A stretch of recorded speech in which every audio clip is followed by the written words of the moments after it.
lived in Bingham, and for a good many years when I lived in Copperton, I was Linda Long, Long. That was my maiden name. Okay. What is your connection with the Bingham Canyon area? Well, when I was born, my parents lived in Bingham Canyon. I was actually born in a hospital in Salt Lake City, but for the first 8 years of my life, we lived right in Bingham Canyon. And then when I was almost 8 years old, we moved to Copperton, just about a block away from the school, right around the block, right in front of the main part of the building. And I lived there all while I was going to school, all through junior high and high school. I went to junior high and high school in the old building in Copperton. We had grades 7 through 12 at that time. And we had our own student body officers for the junior high. It wasn't called middle school, it was a junior high. And then we had student body officers for the high school. And most of those years we had about 500 students all together, all 6 grades. And then after I graduated from Bingham High School, I went to BYU and became a teacher. I did my student teaching in that old building in Copperton. And then the very next year I was hired there as a teacher, and I worked there for 21 years as a teacher and as an assistant principal of Bingham High School after it moved to South Jordan. Please give a brief timeline of your involvement. Well, I think I kind of just did that. We actually go back further than that. My mother and dad also went to Bingham High School. And we, of course, attended schools in Bingham Canyon, too. They did, and so did I. I went to the first 3 grades at what was called Bingham Central School, which was right up in Bingham Canyon. And my parents had gone to school up there also. So we go back for a long time. My grandparents on my father's side were some of the first people to move into the homes in Copperton. And my parents then were some of the first people to go to the high school there in Copperton. In fact, when they opened that school, it didn't even have all the parts to it that it has now. The auditorium was not there. They built basically the classroom areas first. The auditorium came later. And my parents were really involved in high school activities. My father was an outstanding athlete. He was a baseball player and football player and basketball player for Bingham. And very much involved. And I just grew up loving Bingham High School, living about, a block away from it from the time I was 8 years old. We went there for everything. One of my earliest memories was going there for candlelight service. What's that? That's a Christmas program that Bingham High School puts on every year, and the whole community used to come to that, and they still do. It's so big now at the current Bingham High School, they run it more than one night. But it's a program that the choirs participate in, and the band, and their speaking parts. It's always been a wonderful tradition at Bingham High School, and I remember just as a small child going there for the candlelight service. And the other earliest memory I have is going there for the dance concert. They used to call it the Dance Review. And every spring they would have that, and I thought it was so wonderful to go into that auditorium. That auditorium seemed so big to me. It was so tall, and I just had such a neat feeling always going there to watch those programs. I was surprised as an adult teaching there that the auditorium wasn't nearly as big as it had been in my mind when I was 8 years old and even before, going there to all those programs. And then I was there putting programs on myself. The building and especially the auditorium got a lot shorter and a lot smaller. So the auditorium at Bingham now isn't as big as it was when you were there? Just in my mind. We're talking, about the old school in Copperton.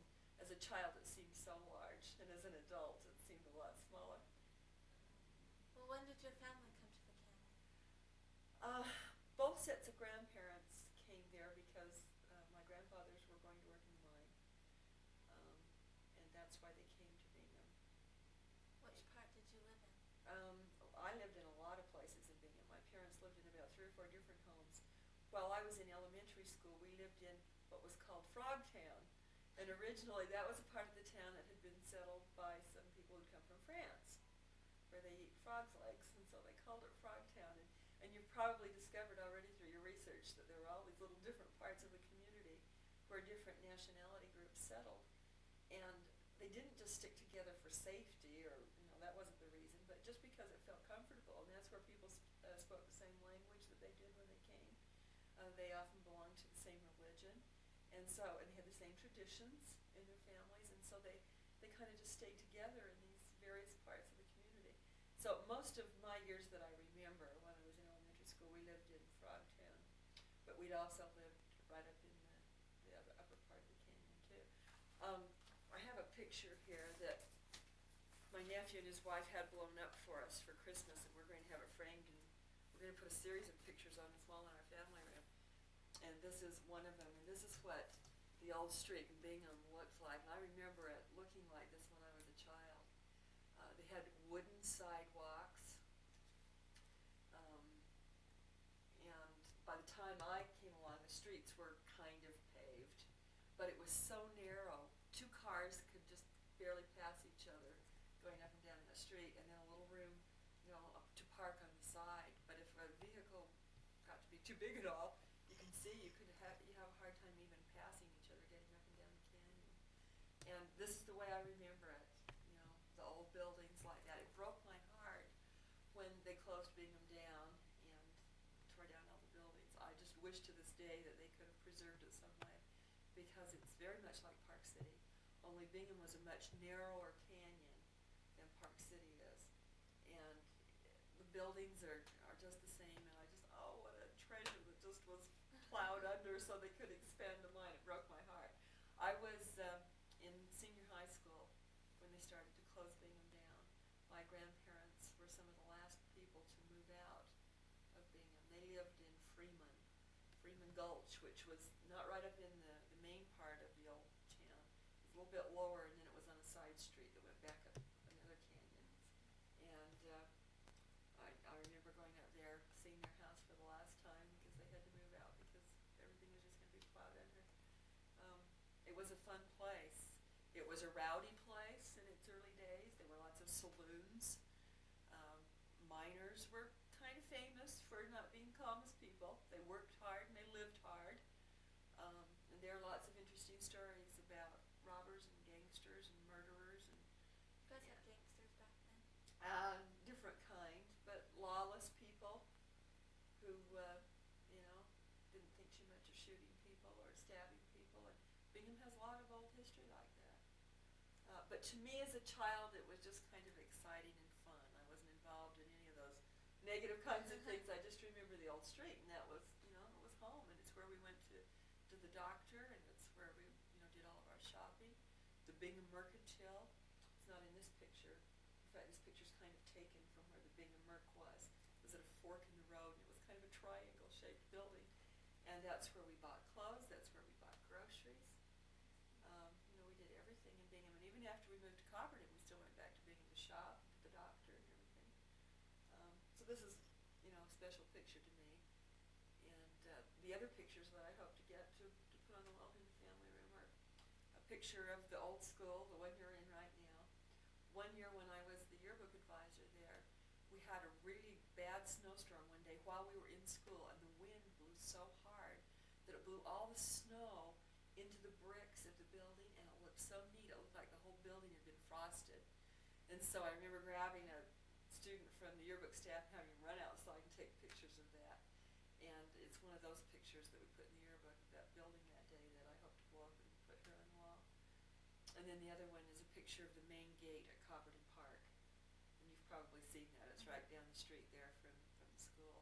And I just lived 2 houses up from that gate. So they still had that Copperton Park right there? Copperton when you guys Park, were there? oh yeah.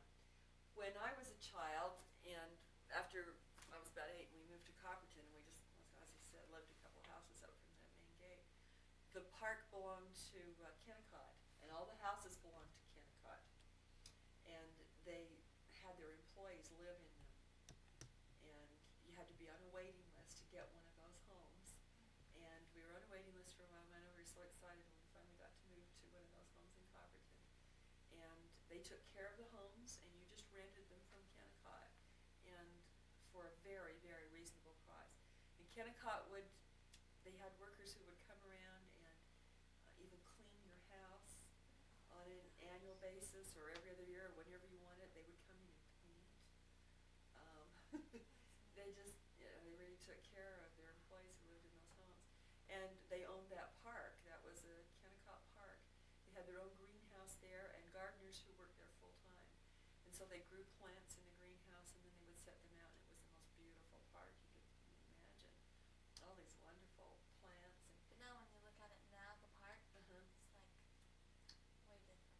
different. Okay. When Kennecott um, got out of the housing business, I was in, I don't know, about the 8th or ninth grade, I guess, when Kennecott sold the houses to the people who were living in them. And again, they sold the houses to them at a very reasonable price. But they decided they didn't want to be landlords anymore. They got out of the house renting business, and so they sold the homes to the families that lived in them.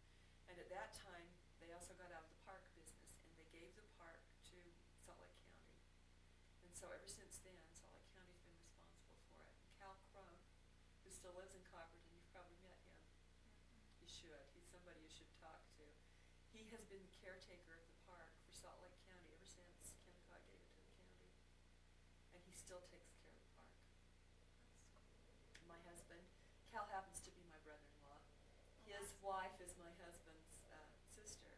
And my husband, when we lived in Copperton after we were married, I helped him take care of the park for several years. And his son, Scott, helps him take care of it too. And Scott's a history teacher at Bingham High School.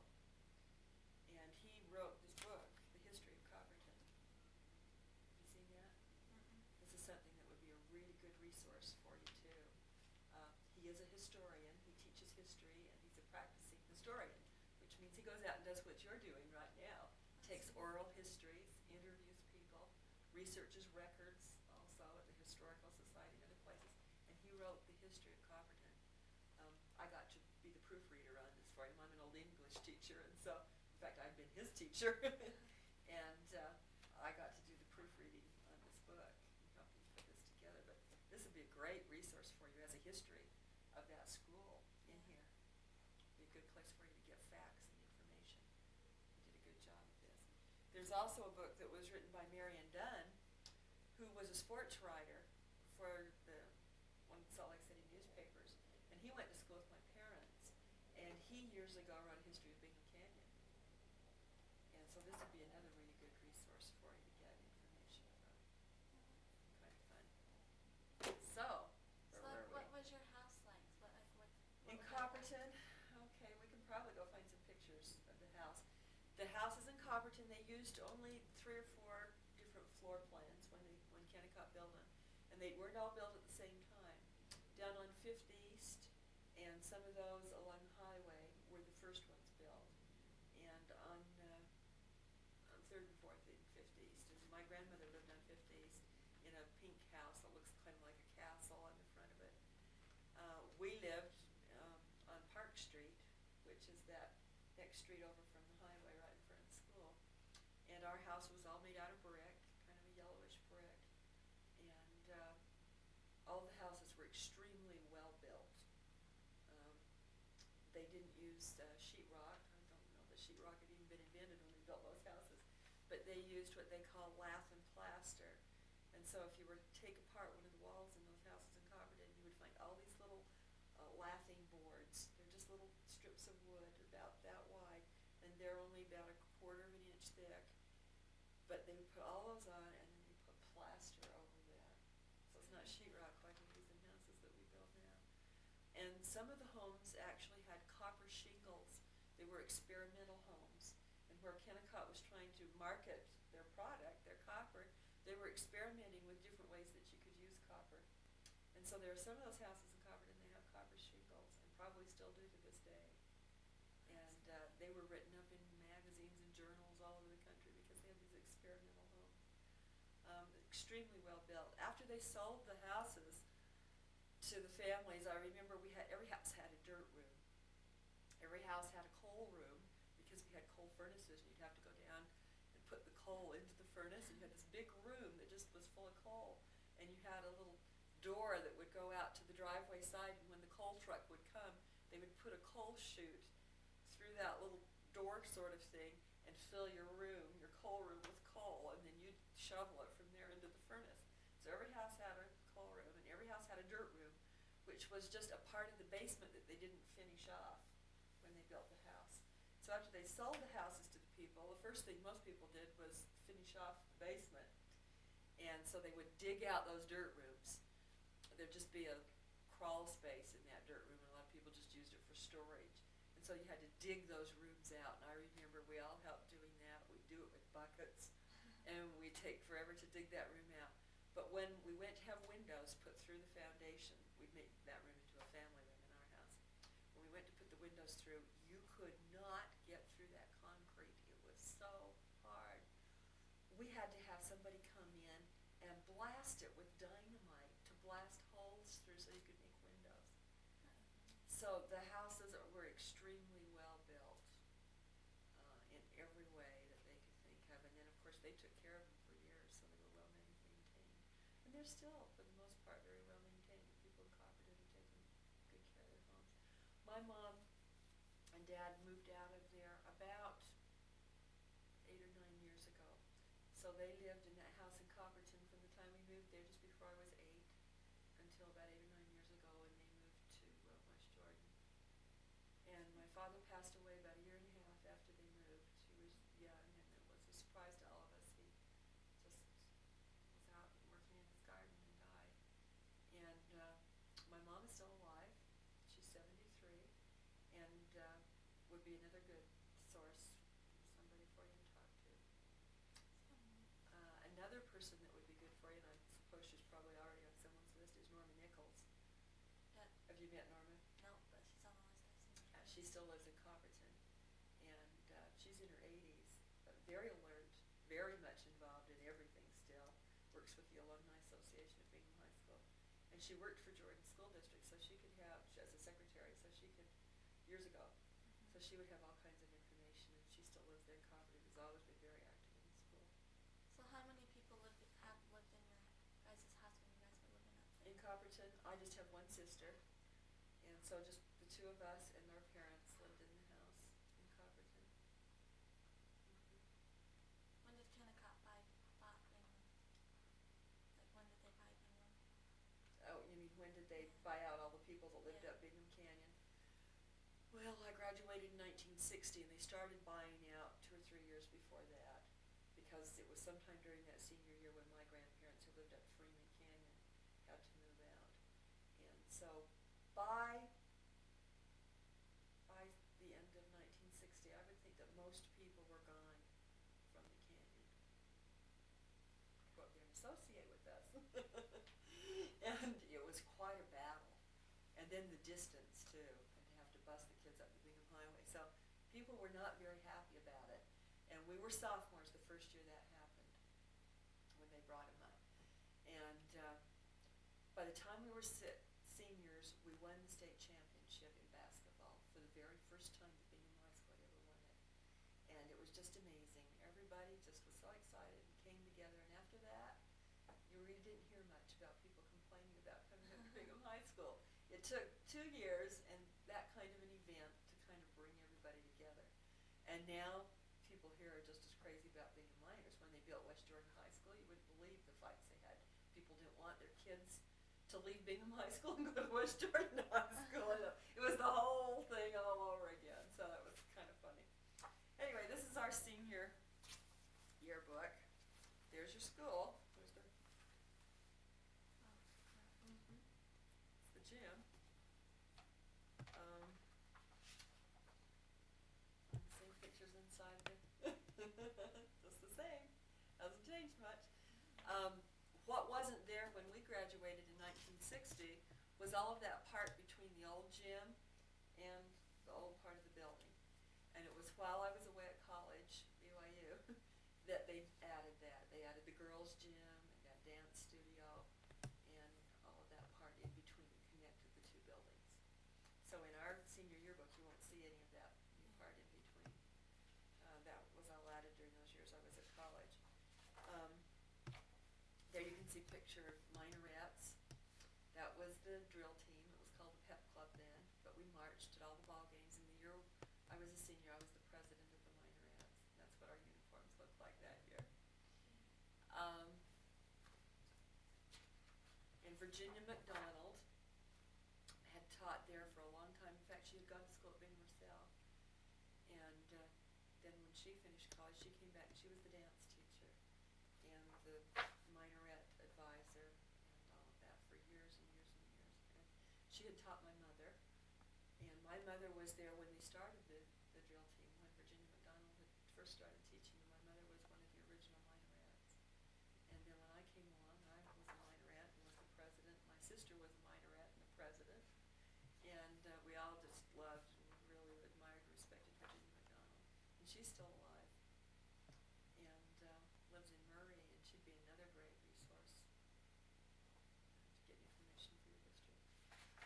she also started what was called Miss Coppertonian contest.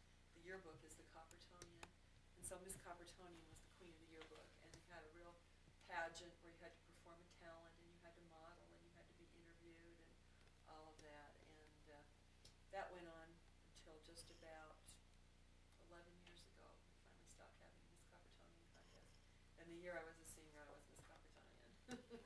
That's me. I don't know if we look at same at all. That was me when I was a senior. Your face does. Hairdos and everything have changed a lot in 36 years. Is that scary? That's what the school looked like the year we graduated. Yeah. That was really, Front hasn't changed much, has it? it was a cloudy day. Yeah. It was a great place. We loved it. There wasn't a whole lot of anything else to do if you lived in Copperton. The school was just the center of all the activities for adults as well as for the kids. And Bingham's always had such wonderful support from parents and even people who don't have children in school anymore at basketball games and everything. They're just famous all over the state for the kind of adult support they have for the things that go on. And that started primarily in that building.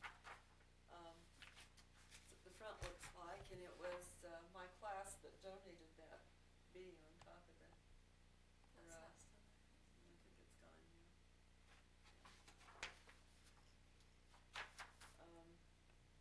Joel P. Jensen was the principal when I graduated in 1960, and he had been the choral music teacher when my parents went to school there. And then ended up being the principal. He was a great big man. And his wife is still on the school board. She had been a school librarian in Jordan School District, and now she's been on the school board for years and years, and she's still on it. And Joel P. Jensen Middle School is named after this man.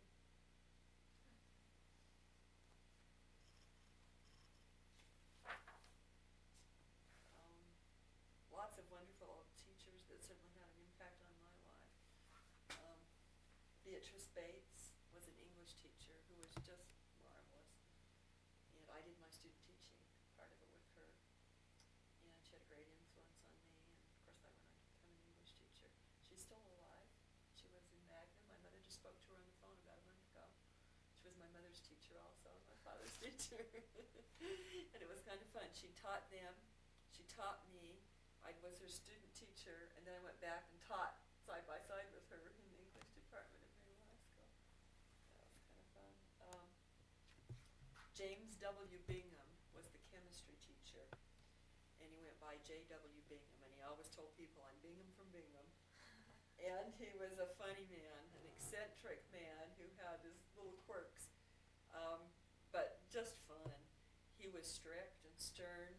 When you had a class from him, your assignment was due before the bell rang, and he had this basket on a table in his room, and you put the assignment in it, and then as soon as that bell rang, he'd slam something down on top of those assignments, and no assignment could come in late. And every year, at the end of the year, he would give you a bottle with some kind of chemical in it, and he called it your unknown. It was your unknown bottle, and had you use all the things you'd learned during the year on how to test substances, by burning, by adding other chemicals and everything.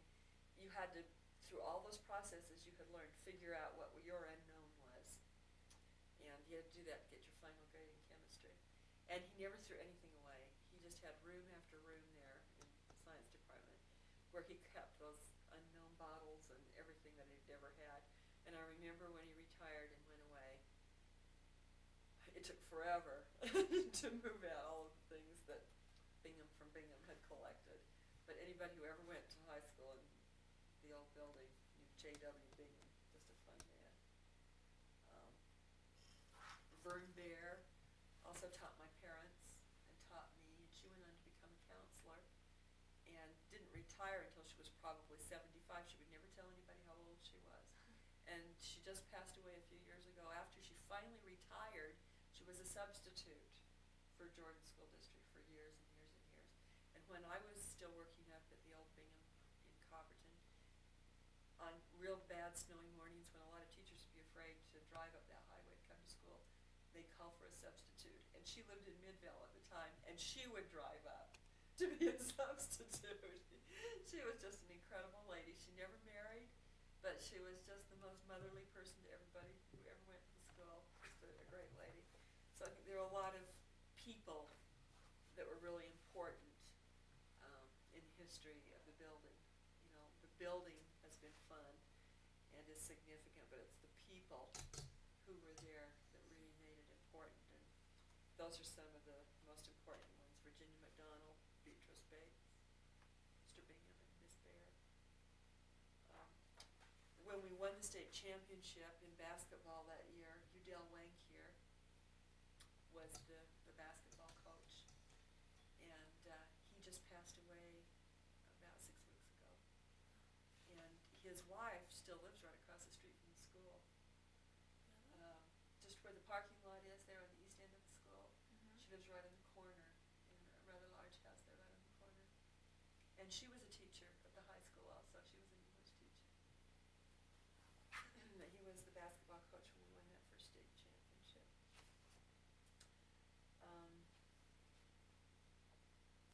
What else about the building itself? In those days, we were involved in everything. You didn't have to specialize quite as much as I think kids do in high school now. For example, I told you that I was a minorette, which was the drill team. I was in the school play, in lots of drama productions. I was a debater. I did extemporaneous speaking and oratory. I was in the band all the way through. I was in the dance club. It just seemed like you didn't have to specialize so much, you could kind of do it all. And I don't think that was all bad. I think it was neat to get a little bit of everything. We just got a lot of great training in a lot of important fields. Things that, I still draw on in my life. I learned at Bingham High School. Did you go to do you have any reunions or anything like that? In fact, I've had the opportunity of organizing most of those. The last one we had was 6 years ago, and we've had several reunions. So is it like every 6 years or something? Well, no, we've tried to do it kind of like every 10 or every 5 years, and we probably should have had one this last year because it would have been 35 years since we graduated, but I was too busy this last summer to worry about it, and I guess everybody else was too because we didn't have one. So we'll be trying to organize one here again right away. When we graduated in 1960, that was the largest graduating class Bingham had ever had. Because remember, when we were sophomores was the first time that students from the Valley came up to Bingham. So all of a sudden the school got a lot larger. And in our graduating class were 185 students, where typically the graduating classes have had 60, 50, So they thought, oh, that was really, really big.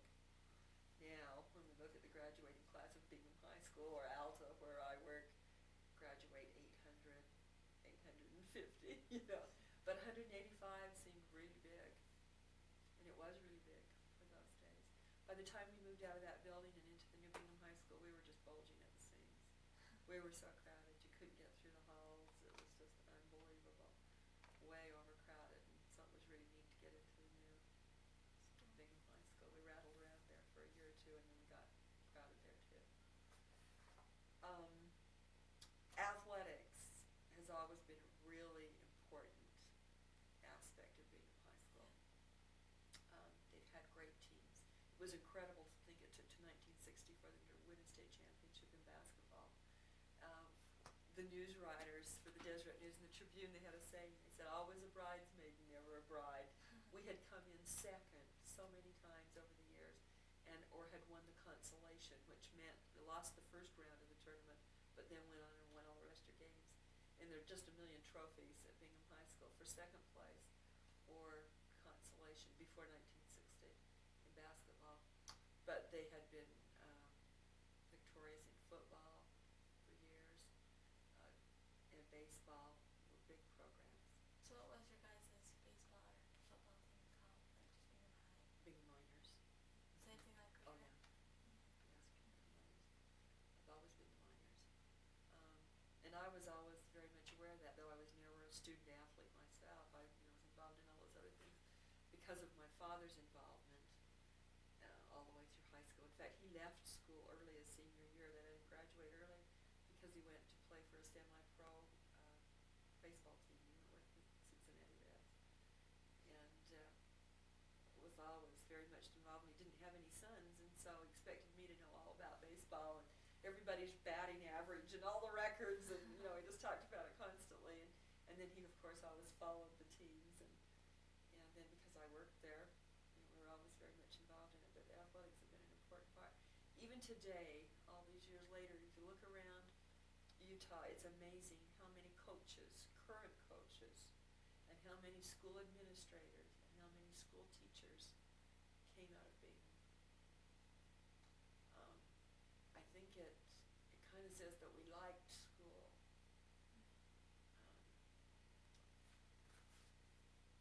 We appreciated our teachers. And some of them have, many of them have passed away, and some are still alive. But they influenced so many lives. Can't even talk about it without emotion. They just helped build character, not just taught math or science or PE or whatever it was, but they taught character, and they were so devoted and dedicated. People just appreciated that. And because the school was such a center of everything, everybody knew the teachers. Parents knew the teachers first name basis. Yeah. And a lot of them lived right there in Copperton. Those apartments were there. They were built for teachers. Really? And So a lot teachers of go and stay there? teachers actually lived there. They rented an apartment from Jordan School District. Those duplexes that are just there, just to the west of the school, those were built as teacher duplexes. Really? Mm-hmm. And you could live there, and you rented them from Is Jordan that why School it District. says school apartment or Mhm. something like that? That's why. I always Yeah. wondered what that meant. But there are just tons of coaches and teachers and school administrators all over Utah that came out of Bingham High School. We loved school. We got a good education, and I guess we didn't want to leave school. We didn't want to leave high school. So many of us went on to become high school people, and are still working in it today. So it was a good place.